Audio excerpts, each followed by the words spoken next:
इस अध्याय में हम व्यावसायिक संगठन के बारे में जानेंगे, जिसमें संगठन के अर्थ, प्रक्रिया, महत्व, दोष आदि चीज़ों को समझते हैं।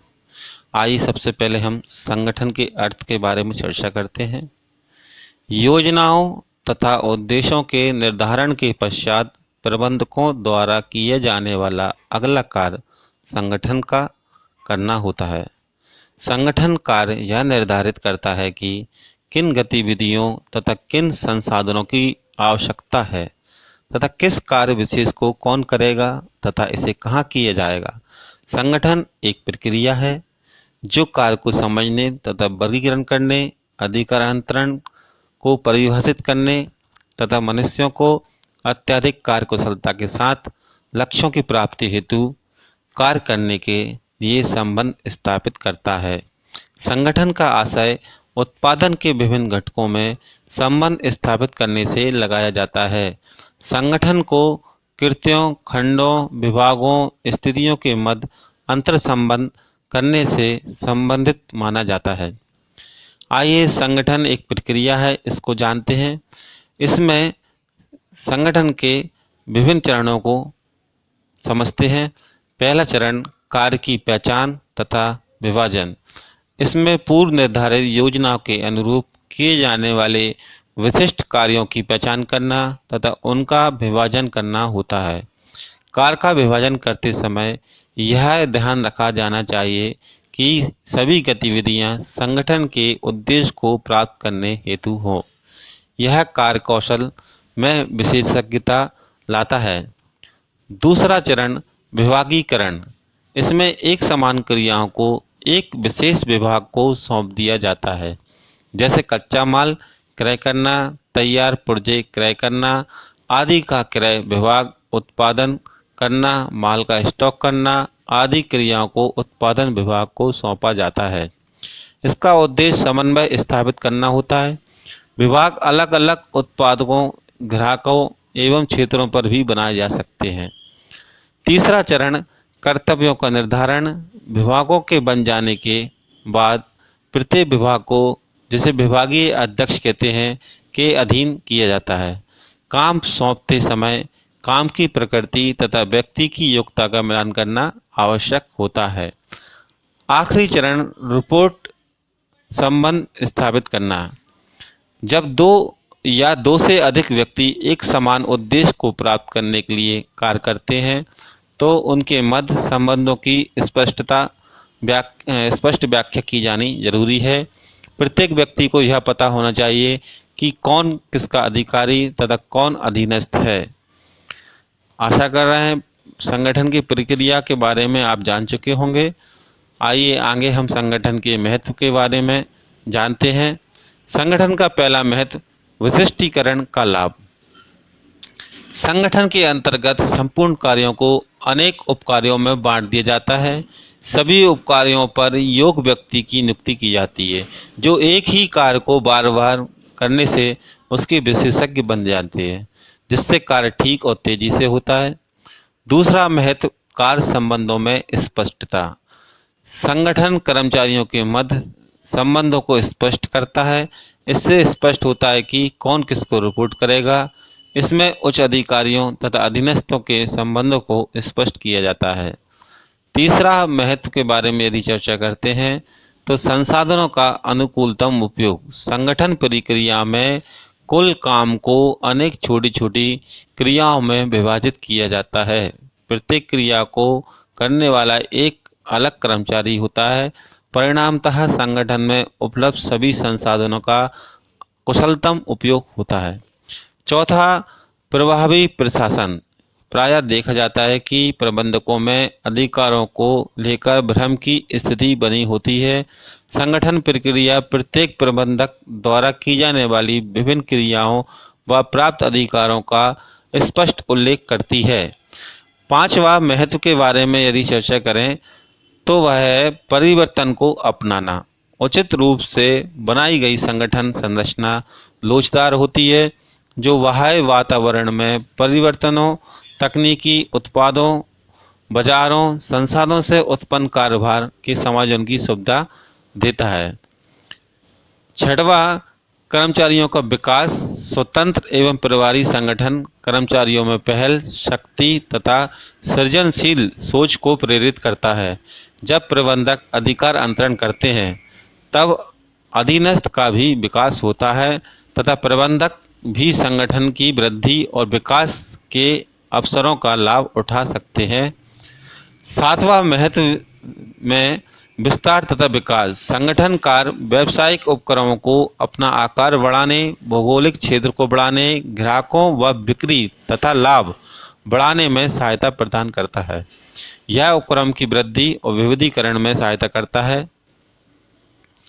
आगे संगठन की चर्चा हम एक ढांचे के रूप में करते हैं। संगठन प्रक्रिया जिस संरचना का सृजन करती है उसे संगठनात्मक संरचना कहते हैं।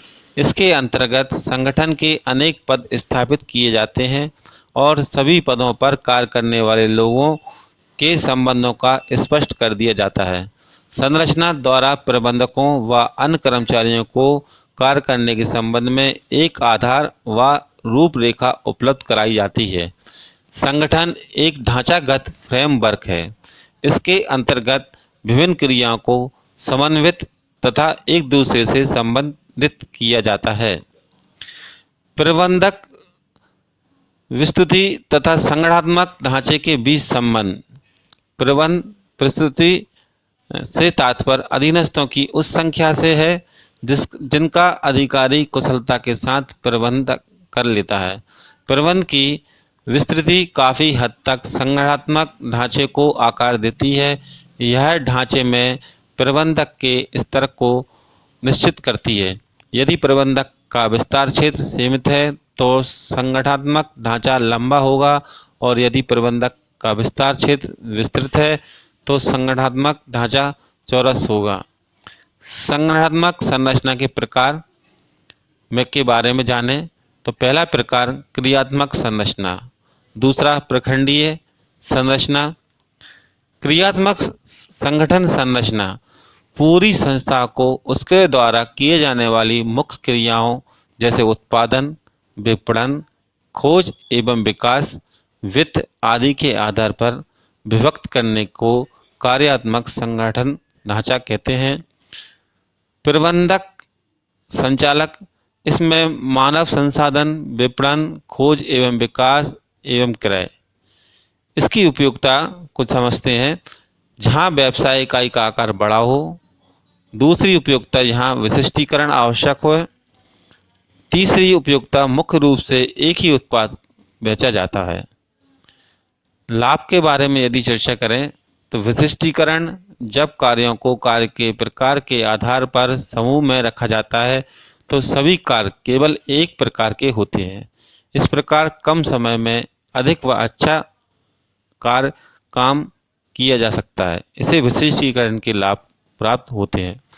दूसरा लाभ समन्वय की स्थापना। एक विभाग में काम करने वाले सभी व्यक्ति अपनी अपनी जॉब के विशेषज्ञ होते हैं। इससे विभागीय स्तर पर समन्वय स्थापित करने में आसानी रहती है। तीसरा लाभ प्रबंधकीय कुशलता में वृद्धि। एक ही काम को बार बार किया जाता है इसलिए प्रबंधकीय कुशलता में वृद्धि भी होती है। चौथा लाभ प्रयत्नों की न्यूनतम दोहराई। संगठनों के इस प्रारूप में प्रयत्नों की अनावश्यक दोहराई समाप्त हो जाती है। आइए आगे लाभ जानने के पश्चात इसकी हानियों के बारे में चर्चा करते हैं। पहली हानि संगठनात्मक उद्देश्यों की अवहेलना। प्रत्येक विभागीय अध्यक्ष अपनी इच्छानुसार काम करता है। वे हमेशा अपने विभागीय उद्देश्यों को ही महत्व देते हैं तथा संगठनात्मक उद्देश्यों की हानि होती है। दूसरा अंतर विभागीय समन्वय में कठिनाई। सभी विभागीय अध्यक्ष अपनी अपनी मर्जी से काम करते हैं। इससे विभाग के अंदर समन्वय स्थापित होते हैं परंतु अंतर विभागीय समन्वय कठिन हो जाता है। तीसरा संपूर्ण विकास में बाधा। यह कर्मचारियों के पूर्ण विकास में रुकावट है। इसके अंतर्गत प्रत्येक कर्मचारी कुल जॉब के एक छोटे से भाग का विशेषज्ञ बन जाता है। चौथा विभागीय संगठन ढांचा। प्रभागीय संगठन ढांचे के बारे में चर्चा करें तो पूरी संस्था को उसके द्वारा उत्पादित किए जाने वाले उत्पादकों जैसे मेटल उत्पाद, प्लास्टिक उत्पाद आदि के आधार पर विभक्त करने को प्रभागीय संगठन ढांचा कहा जाता है। संचालन बोर्ड के बाद प्रबंध संचालक और प्रबंध संचालक के बाद कई प्रकार के संचालक इसमें शामिल होते हैं, जैसे क्रय विभाग का, उत्पादन विभाग का, विपणन विभाग और वित्त विभाग संबंधी। इसकी जो उपयुक्तता है वह ऐसे ढांचों के लिए उपयुक्त है जहां विविध प्रकार के उत्पादकों का उत्पादन बड़ी मात्रा में किया जाता हो। दूसरी उपयुक्तता को अगर समझे तो तेजी से विकास कर रहे संगठनों के लिए यह अत्यंत उपयोगी होता है तथा इसमें अपने संगठन में अधिक कर्मचारियों विभागों की स्थापना होती है। आइए इसके लाभ के बारे में यदि चर्चा करें तो इसका पहला लाभ डिवीजन अध्यक्षों का विकास।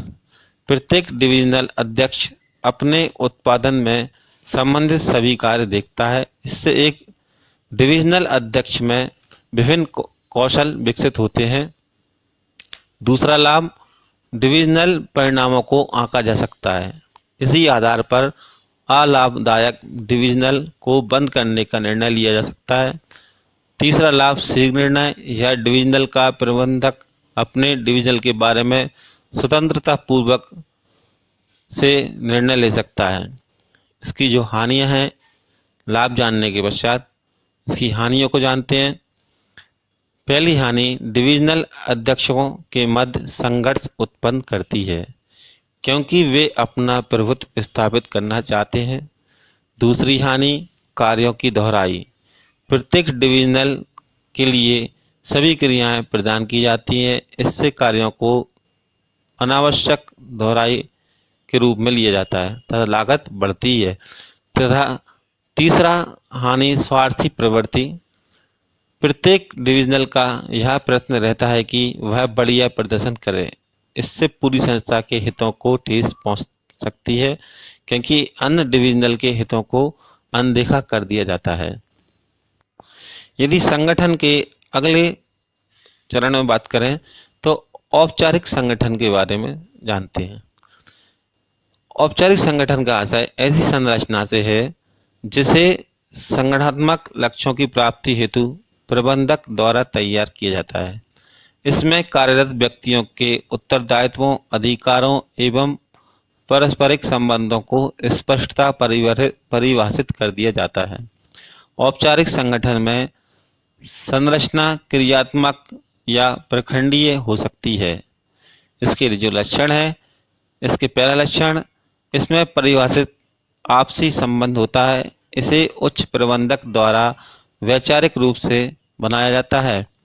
दूसरा लक्षण, यह नियमों एवं कार्यविधियों पर आधारित होता है। यह कार्य विभाजन पर आधारित होता है। चौथा, यह जानबूझकर स्थापित किया जाता है। पांचवा, यह अव्यक्तिगत होता है, अर्थात इसमें व्यक्ति का नहीं काम का महत्व होता है। छठवां, यह अधिकार स्थित होता है। औपचारिक संगठन के लाभ के बारे में यदि चर्चा करें तो पहला लाभ उत्तरदायिता निर्धारण में आसानी, क्योंकि सभी कर्मचारियों के अधिकार व उत्तरदायित्व निश्चित होते हैं। दूसरा लाभ, कार्यों का दोहराव नहीं होता। तीसरा, आदेश की एकता का पालन करना संभव है। चौथा, लक्ष्यों को प्राप्त करने में आसानी होती है। पांचवा, संगठन में स्थिरता रहती है क्योंकि सभी व्यक्ति अपने अपने अधिकार क्षेत्र में रहते हुए तथा नियमों का पालन करते हुए कार्य करते हैं। औपचारिक संगठन की हानियों में पहली हानि, प्रत्येक कार्य के नियमबद्ध होने के कारण अनावश्यक देरी होती है। दूसरा, पहल क्षमता की कमी आ जाती है क्योंकि कर्मचारी को वैसा ही करना पड़ता है जैसा उनको निर्देश दिया जाता है। तीसरी हानि को देखते हैं तो वह होता है सीमित क्षेत्र, क्योंकि मानव संबंधों, प्रतिभा आदि की उपेक्षा की जाती है। अनौपचारिक संगठन, ऐसा संगठन जिसकी स्थापना जानबूझकर नहीं की जाती, बल्कि अनायास ही पारस्परिक समान हितों, रुचियों, धर्मों एवं संबंधों के कारण हो जाती है। इस ढांचे का प्रयोजन मनोवैज्ञानिक संतुष्टि प्राप्त करना है। उदाहरण के लिए, एक संस्था के कर्मचारी एवं अधिकारी मध्य अवकाश में एक साथ बैठकर खाना खाते हैं एवं गपशप करते हैं, चाहे वह किसी भी स्तर का हो, किसी भी विभाग के हों। इसके जो लक्षण हैं या गुण हैं, इसमें पहला गुण औपचारिक संगठन पर आधारित होता है, क्योंकि औपचारिक संगठन में काम कर रहे व्यक्तियों के मध्य ही अनौपचारिक संबंध हो सकते हैं। दूसरा लक्षण, इसके लिखित नियम एवं प्रक्रियाएं नहीं होती। तीसरा, स्वतंत्र संदेशवाहन श्रृंखला, क्योंकि संदेशवाहन के प्रवाह को स्पष्ट नहीं किया जा सकता। चौथा, यह जानबूझकर स्थापित नहीं किए जाते। पांचवा, यह व्यक्तिगत होता है, क्योंकि इसमें व्यक्तियों की भावना को ध्यान में रखा जाता है। आइए इसके लाभ के बारे में चर्चा करते हैं। प्रभावपूर्ण संदेशवाहन, इसके माध्यम से संदेश अति शीघ्र एक स्थान से दूसरे स्थान तक पहुंचाए जा सकते हैं। दूसरा लाभ में जाने, सामाजिक आवश्यकताओं की पूर्ति होती है, क्योंकि समूह के सभी सदस्य संगठनात्मक एवं व्यक्तिगत मुद्दों पर एक दूसरे के साथ देते हैं। तीसरा, संगठनात्मक उद्देश्यों की पूर्ति, इसमें अधीनस्थ बिना किसी डर के अपनी बात अपने अधिकारियों को कह देते हैं, जिससे अधिकारियों को उसकी कठिनाई को जानने में सहायता मिलती है। चूँकि इसमें जो कुछ लाभ होने के साथ साथ कुछ हानि भी शामिल हैं, आइए इसकी हानियों के बारे में जानते हैं। पहली हानि, यह अफवाहें फैलाता है, क्योंकि सभी व्यक्ति लापरवाही से बातचीत करते हैं। कई बार गलत बात एक दूसरे से दूसरे व्यक्ति तक पहुंचा देते हैं। दूसरा हानि, यह परिवर्तन का विरोध करता है और पुरानी पद्धतियों को ही लागू रखने पर जोर दिया जाता है। तीसरी हानि में सामूहिक हितों की पहल, यह सदस्यों पर दबाव डालता है कि समूहों की उम्मीदों को सुनिश्चित करे। आइए औपचारिक एवं अनौपचारिक संगठन में अंतर को जानते हैं। सबसे पहले हम परीक्षा की दृष्टि से इनके 5 अंतरों को जानेंगे। पहला अंतर का आधार अर्थ, दूसरे प्रकृति के बारे में, तीसरा अधिकार, चौथा नियमों का पालन और पांचवा संप्रेषण का प्रभाव हो सकता है। सबसे पहले हम चर्चा करते हैं अर्थ के बारे में। औपचारिक संगठन के अर्थ के में यह अधिकार तथा उत्तरदायित्व के सुव्यवस्थित ढांचे को प्रदर्शित करता है, जबकि अनौपचारिक संगठन यह सामाजिक संबंधों का जाल तंत्र है जो कि स्वयं उत्पन्न होता है। दूसरा अंतर हम प्रकृति के आधार पर करेंगे। औपचारिक संगठन कठोर होता है, जबकि अनौपचारिक संगठन लोचदार। तीसरा अंतर का आधार बिंदु अधिकार को लेते हैं। औपचारिक संगठन में प्रबंधक के पद के अनुसार अधिकार उत्पन्न होते हैं। अनौपचारिक संगठन में अधिकार व्यक्तिगत गुणों को से उत्पन्न होते हैं। चौथा अंतर नियमों का पालन। औपचारिक संगठन में नियमों का उल्लंघन करने पर दंड दिया जाता है, जबकि अनौपचारिक संगठन में दंड की कोई प्रावधान नहीं होता। पांचवा संप्रेषण का प्रभाव। संप्रेषण संपर्क श्रृंखला के द्वारा होता है। अनौपचारिक संगठन में संप्रेषण का बहाव नियोजित मार्ग से नहीं होता। आइए अब हम आगे अधिकार अंतरण, अधिकारों का प्रत्यायोजन, भारार्पण को समझते हैं। अधिकार अंतरण का अभिप्राय अधीनस्थों को निश्चित सीमा के अंतर्गत कार्य करने का अधिकार प्रदान करने को कहा जाता है। प्रबंधक जो प्राधिकार प्रत्यायोजन करता है, वह सौंपे गए कार्यों के उचित निष्पादन हेतु उत्तरदायी होता है तथा इसके कारण अधीनस्थ कार्य को प्रभावशाली रूप से करते हैं। आइए अधिकार अंतरण के तत्व को समझते हैं। पहला तत्व के बारे में चर्चा करें तो वह होता है अधिकार। इसका अभिप्राय निर्णय लेने की शक्ति से है। जब तक अधीनस्थों को अधिकार प्रदान न कर दिए जाएं, तब तक कार्य प्रभार सौंपना अर्थहीन होता है। दूसरा तत्व उत्तरदायित्व।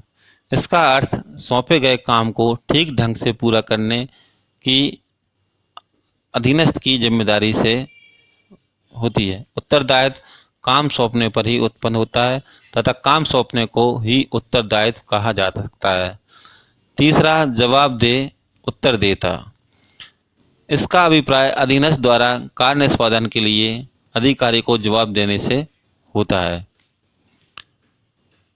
जवाबदेही की निष्पक्षता का सिद्धांत। अधिकार का भारार्पण किया जा सकता है, किंतु प्रबंधक के द्वारा उत्तरदायित्वों जवाबदेही का भारार्पण नहीं किया जा सकता है।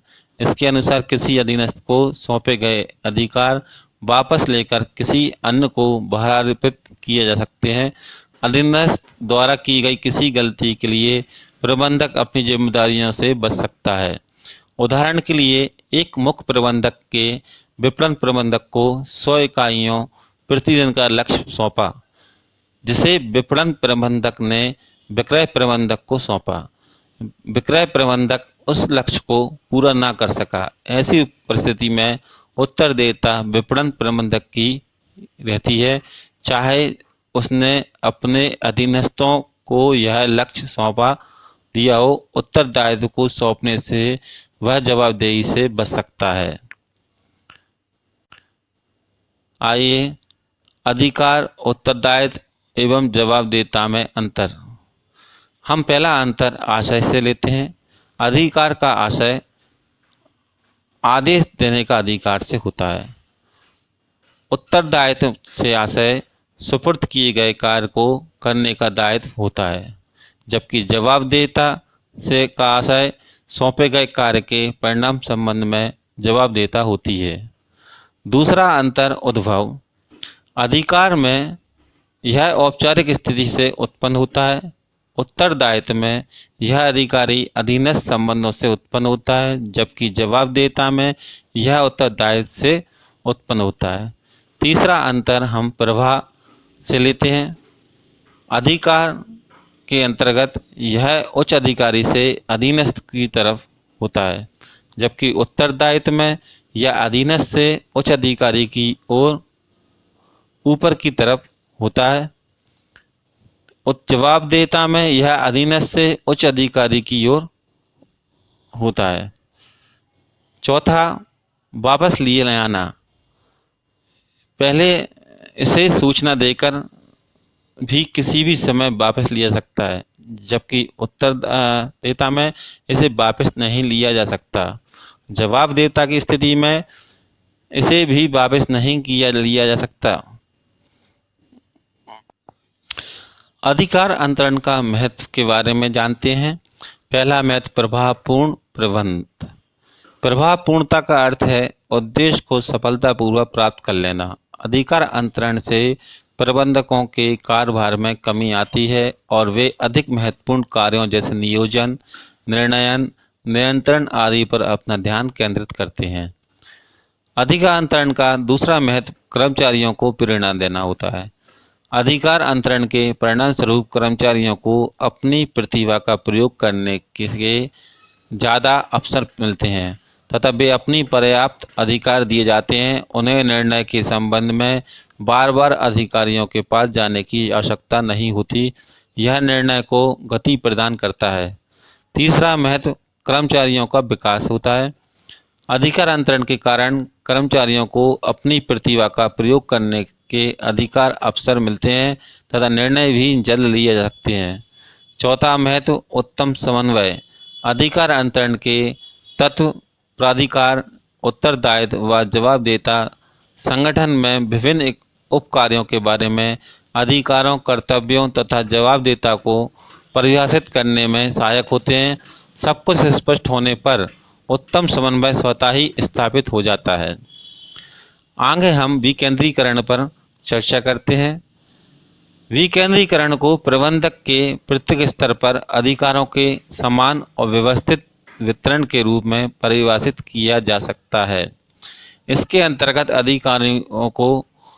अधिकारों को उस स्तर पर हस्तांतरित कर दिया जाता है जहां इसका प्रयोग किया जा सकता है। परिणाम स्वरूप इसके अंतर्गत निर्णय लेने के केंद्रों में वृद्धि हो जाती है। विकेंद्रीकरण अधिकारों के प्रत्यायोजन का विस्तृत रूप है। केंद्रीकरण और विकेंद्रीकरण के बारे में यदि चर्चा करी जाती है तो केंद्रीकरण एवं विकेंद्रीकरण विभिन्न स्तरों पर प्रबंधकों के बीच प्राधिकार के वितरण के प्रारूप का प्रतिनिधित्व करता है। केंद्रीकरण एक बिंदु पर या कुछ हाथों के निर्णय लेने की शक्ति के केंद्रित होने से है। ऐसे संगठन के में मध्य तथा निम्न स्तरीय प्रबंधकों को बहुत कम अधिकार दिए जाते हैं। कोई भी संगठन पूरी तरह से केंद्रीकृत नहीं हो सकता। यह एक साथ विद्यमान रहते हैं। इसमें संतुलन लाने की आवश्यकता होती है। जैसे जैसे संगठन का आकार बढ़ता है उसमें निर्णय लेने का विकेंद्रीकरण होता जाता है। इस प्रकार इन दोनों की ही आवश्यकता होती है। विकेंद्रीकरण का महत्व के बारे में चर्चा करते हैं तो पहला महत्व सहायकों में पहल शक्ति का विकास होना। इससे सहायकों में आत्मविश्वास बढ़ता है क्योंकि कर्मचारी को अधिक स्वतंत्रता प्राधिकार दिए जाते हैं जिससे उसमें पहल शक्ति की भावना बढ़ती है। दूसरा महत्व शीर्ष निर्णयन। सभी प्रबंधकीय निर्णयों का बोझ कुछ ही व्यक्ति पर न होकर अनेक व्यक्तियों में बढ़ जाने के कारण शीघ्र निर्णय लिए जा सकते हैं। तीसरा उच्च प्रबंधक के कार्यभार में कमी। इसके अंतर्गत दैनिक समस्याओं से संबंधित निर्णय लेने के सभी अधिकार अधीनस्थों को सौंप दिए जाते हैं। इसमें वे छोटी छोटी समस्याओं में नहीं उलझे रहते और उनके कारोबार में कमी हो जाती है। चौथा महत्व है विकास में सहायक। इसके अंतर्गत अधीनस्थों को निर्णय लेने की पूरी स्वतंत्रता प्रदान की जाती है। यह स्थिति अधीनस्थों में उत्तरदायित्वों की भावना पैदा करती है तथा वे अच्छे परिणाम प्राप्त करने का प्रयास करते हैं जिससे संगठन का विकास संभव हो जाता है। पांचवा महत्व विकेंद्रीकरण का बेहतर नियंत्रण। यह प्रत्येक स्तर पर कार्य निष्पादन के मूल्यांकन को संभव बनाता है। विभाग को उनके परिणामों के प्रति व्यक्तिगत रूप से जिम्मेदार ठहराया जाता है। प्रबंधक इसका सामना करने के लिए बेहतर नियंत्रण पद्धति को अपनाते हैं। अधिकार अंतरण और विकेंद्रीकरण में अंतर को जानें।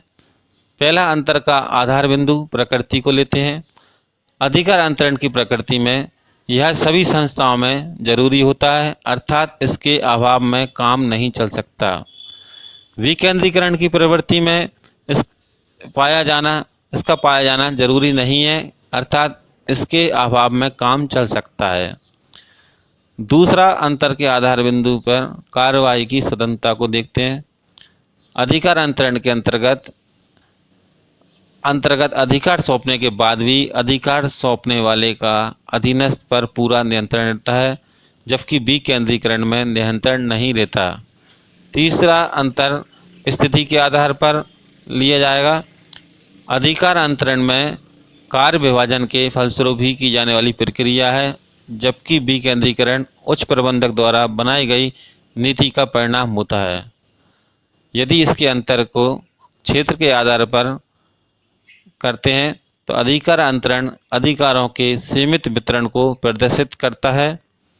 इसका क्षेत्र सीमित होता है जबकि विकेंद्रीकरण में यह अधिकारों के व्यापक वितरण को दर्शाता है इसलिए इसका क्षेत्र व्यापक होता है।